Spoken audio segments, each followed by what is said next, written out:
आज के इस एक्सप्लेनर में हम एक ऐसे अदृश्य ढांचे को डिकोड कर रहे हैं जो हमारे पूरे ग्रह को चलाता है। बिल्कुल।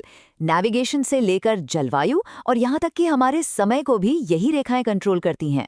हम इन्हें रोज नहीं देखते, लेकिन इनके बिना हमारी आधुनिक दुनिया एक दिन भी नहीं चल सकती।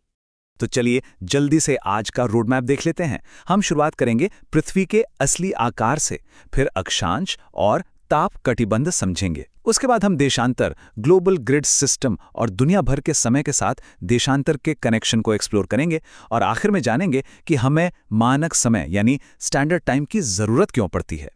एक बात सोचिए, ये पृथ्वी एक विशाल, गोल और लगातार घूमती हुई गेंद है। इस पर बिना खोए हम किसी एक सटीक शहर को या किसी एक गली को कैसे ढूंढ लेते हैं? सोचने वाली बात है ना। जब चारों तरफ सिर्फ जमीन या गहरा समंदर हो तो दिशा और जगह का एकदम सही अंदाजा कैसे लगता है? इस पहेली को सुलझाने के लिए हमें सबसे पहले भाग 1 पर चलना होगा, पृथ्वी का असली आकार। सही कहा, क्योंकि जब तक हम ये नहीं समझेंगे कि हमारी पृथ्वी अंतरिक्ष में दिखती कैसी है, हम इस ग्रिड को नहीं समझ पाएंगे। अगर हम किसी भी ग्लोब को ध्यान से देखें तो वो कभी एकदम सीधा नहीं रखा होता। हाँ, वो हमेशा एक झुकी हुई सुई पर टिका होता है, जिसे हम अक्ष या एक्सिस कहते हैं। और ये काल्पनिक रेखा सीधे उत्तरी और दक्षिणी ध्रुवों को जोड़ती है। हमारी पृथ्वी भी अंतरिक्ष में बिल्कुल इसी तरह थोड़ी झुकी हुई अवस्था में पश्चिम से पूर्व की ओर घूमती रहती है। अब आते हैं भाग 2 पर, अक्षांश और ताप कटिबंध। हमारी घूमती हुई पृथ्वी का बेस तो सेट हो गया।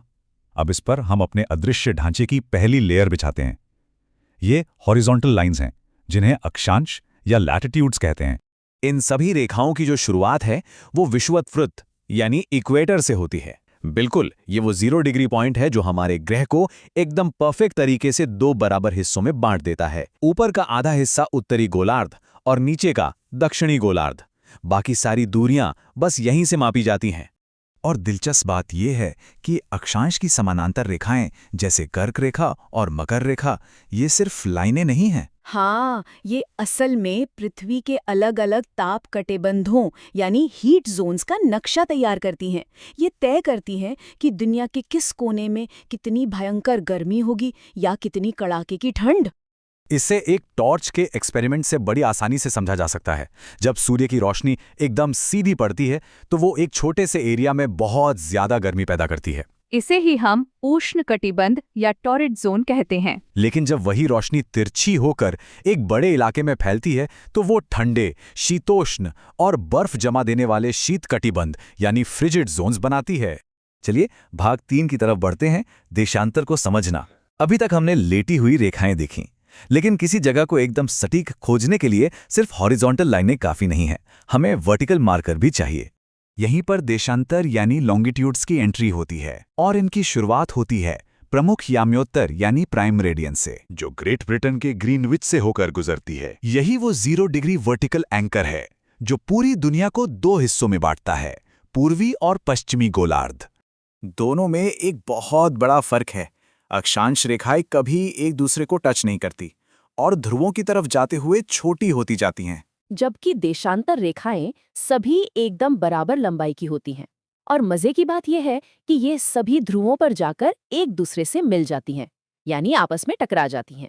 तो अब आते हैं भाग 4 पर, ग्लोबल ग्रिड सिस्टम। अब वो जादुई पल आता है जब हम इन दोनों तरह की रेखाओं को आपस में मिला देते हैं ताकि हमारी नेविगेशन वाली पहेली पूरी तरह से सुलझ जाए। जब अक्षांश और देशांतर एक दूसरे को क्रॉस करते हैं तो एक बेहद सटीक ग्लोबल ग्रिड बन जाता है। उदाहरण के लिए, अगर हमें असम में धुबरी को खोजना है तो बस ग्रिड पर वो पॉइंट देखना है जहां 26 डिग्री उत्तरी अक्षांश और 90 डिग्री पूर्वी देशांतर रेखाएं एक दूसरे को काटती हैं और बिंगो, हमें हमारी सटीक मंजिल मिल गई।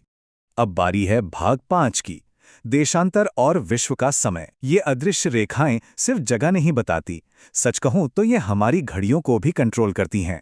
और ये देशांतर का सबसे रोमांचक हिस्सा है, क्योंकि हमारी पृथ्वी पश्चिम से पूरब की ओर घूम रही है तो समय को हम एक गणित के समीकरण की तरह देख सकते हैं। बिल्कुल, पृथ्वी को पूरा 360 डिग्री घूमने में 24 घंटे लगते हैं। अगर इसे कैलकुलेट करें तो इसका सीधा सा मतलब है कि पृथ्वी 1 घंटे में 15 डिग्री और हर 4 मिनट में 1 डिग्री घूमती है। और इसी लगातार मूवमेंट की वजह से हमें दुनिया के नक्शे को 24 अलग-अलग एक-एक घंटे के टाइम जोन्स में बांटना पड़ता है। आप ग्रीनविच से पूरब की तरफ जाएंगे तो समय आगे बढ़ेगा और पश्चिम की तरफ जाएंगे तो समय पीछे होता जाएगा।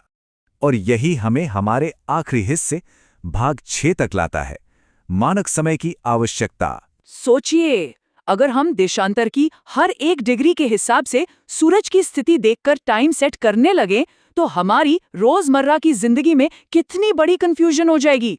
हर शहर का टाइम अलग होगा। इसीलिए हर देश एक मानक समय या स्टैंडर्ड टाइम तय करता है। भारत का ही उदाहरण लें तो पूरे देश की घड़ियों को एक साथ सिंक रखने के लिए 82.5 डिग्री पूर्व के मानक याम्योत्तर का इस्तेमाल होता है। अगर ऐसा ना हो तो गुजरात और असम के समय में लगभग 1.25 घंटे का अंतर आ जाएगा। इसी स्टैंडर्ड टाइम की वजह से जब लंदन में दोपहर के 2 बजे कोई क्रिकेट मैच शुरू होता है तो भारत में हम उसे शाम 7:30 बजे देखते हैं, क्योंकि हमारा मानक याम्योत्तर ग्रीनविच से ठीक 5 घंटे और 30 मिनट आगे है।